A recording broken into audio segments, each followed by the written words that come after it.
کتنے خوش نصیب لوگ ہیں جن کے دن کا آغاز نماز فجر سے ہوتا ہے اور سونے سے پہلے بھی وہ سجدہ ریز ہو کے اللہ کی نعمتوں کا شکرانہ ادا کرتے ہیں، اور جو دن خیریت سے گزرا اور عافیت کی گود میں نیند لینے کے لیے بڑھ رہے ہیں تو وہ شکرانے کا سجدہ کر رہے ہیں کہ مالک تیری توفیق سے مجھے خیریت سے یہ دن گزارنا نصیب ہوا۔ ہمارے بزرگ فرمایا کرتے تھے سونے سے پہلے 5 انگلیاں بھی گن لیا کرو، 5 نمازیں بھی گن لیا کرو۔ اگر 5 نمازیں پوری ہیں تو اللہ کا شکر ادا کیا کرو کہ تمہیں توفیق اس نے عطا کی۔ اللہ اکبر۔ حضور علیہ السلام نے کچھ لوگوں کو دیکھا معراج کی شب کہ ان کے سر پتھروں سے کوٹے جا رہے ہیں، کچلے جانے کے بعد پھر دوبارہ سر صحیح کر دیے جاتے ہیں، پھر پتھروں سے ان کے سر کوٹے جاتے ہیں، ریزہ ریزہ ہو جاتے ہیں، پھر دوبارہ ان کے سر صحیح کر دیے جاتے ہیں۔ جبریل امین نے کہا حضور یہ آپ کی امت کے وہ لوگ ہیں جو نماز میں کاہلی کیا کرتے تھے، نماز میں سستی کیا کرتے تھے، نمازوں پر بوجھ تھا کہ یہ وقت ہو گیا ہے اب پڑھنی پڑے گی، دیر کرتے رہتے، پہلے پڑھنا ہی نہیں چاہتے تھے، اگر پڑھنی پڑھ بھی جاتی تو پھر نماز کی وجہ سے ان کے سر بوجھل رہتے تھے۔ آج ان کے وہ سر کوٹے جائیں گے۔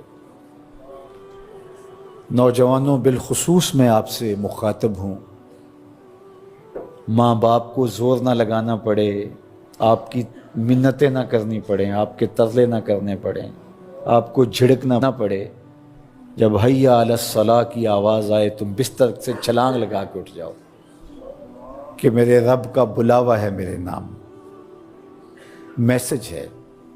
طلباء سے کہوں گا کہ استاد کو بیدار نہ کرنا پڑے تمہیں، جب اذان کی صدا آئے تو خود اٹھ کر کے مصلی پہ آ کے بیٹھ جاؤ کہ میرے رب کا بلاوا میرے نام آیا ہے۔ اپنے ہم عمر لوگوں سے کہوں گا طبیعت کی کمزوریوں کے باوجود رب کے بلاوے پہ مصلی پہ بیٹھ جاؤ۔ نماز کا چھٹکارا نہیں ہے، رستگاری نہیں ہے۔ زکوٰۃ نصاب پہ واجب ہوتی ہے، حج استطاعت پہ واجب ہوتا ہے، روزہ صحت کے ساتھ مشروط ہے، اگر شیخ فانی ہے یا ایسی بیماری ہے روزہ نہیں رکھ سکتا فدیہ دے دے۔ مسافر کو چھوٹ ہے، بیمار کو چھوٹ ہے کہ وہ دیگر ایام میں اس کی قضا کر لے، لیکن نماز کی چھوٹ نہیں ہے۔ بیمار ہے تب بھی پڑھے گا، صحت مند ہے تب بھی پڑھے گا، حضر میں ہے تب بھی پڑھے گا، سفر میں ہے تب بھی پڑھے گا۔ بالغ کے اوپر نماز کی کسی صورت میں بھی رخصت نہیں ہے۔ کھڑے ہو کے نہیں پڑھ سکتا بیٹھ کے پڑھ لے، بیٹھ کے نہیں پڑھ سکتا لیٹ کے پڑھ لے، اشارے سے پڑھ لے۔ وضو کے لیے پانی دستیاب نہیں ہے تو تیمم کر لے، حالت سفر میں ہے قصر کر لے، آدھی پڑھ لے پوری نہ پڑھے، دشمن کے مقابلے میں ہے صلاۃ الخوف کی صورت میں پڑھ لے۔ یہ نماز کا مسئلہ ہے، اتنی اہم نماز ہے۔ تو جن کے سر بوجھل رہے نماز سے، سردیوں میں ہوتا ہے اوپر نیچے نمازیں آ رہی ہوتی ہیں، ابھی عصر پڑھ کے گھر پہنچے تو پھر مغرب کی آ گئی، مغرب گھر کے پہنچے تو پھر عشاء کی آ گئی، تو کئی لوگ کہتے ہیں اے تو مولویاں نے آت چکی ایک، ابھی تو پڑھ کے آئے ہیں۔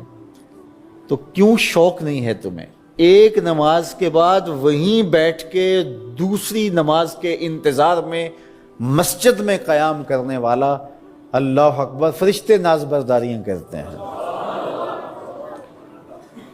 مسجد میں صحابہ بیٹھ جاتے ہیں، ایک نماز پڑھی اب دوسری پڑھ کے جائیں گے، دوسری پڑھی تو اب تیسری پڑھ کے جائیں گے، اور جب نماز کا وقت آتا تو وہ انتظار کرتے کہ ابھی تک اذان نہیں ہوئی۔ اور حضور جب حضرت بلال حبشی رضی اللہ تعالی عنہ کو اذان کے لیے کہتے تو کہتے ارحنا یا بلال، بلال اٹھو ہمارے دل کو راحت پہنچاؤ۔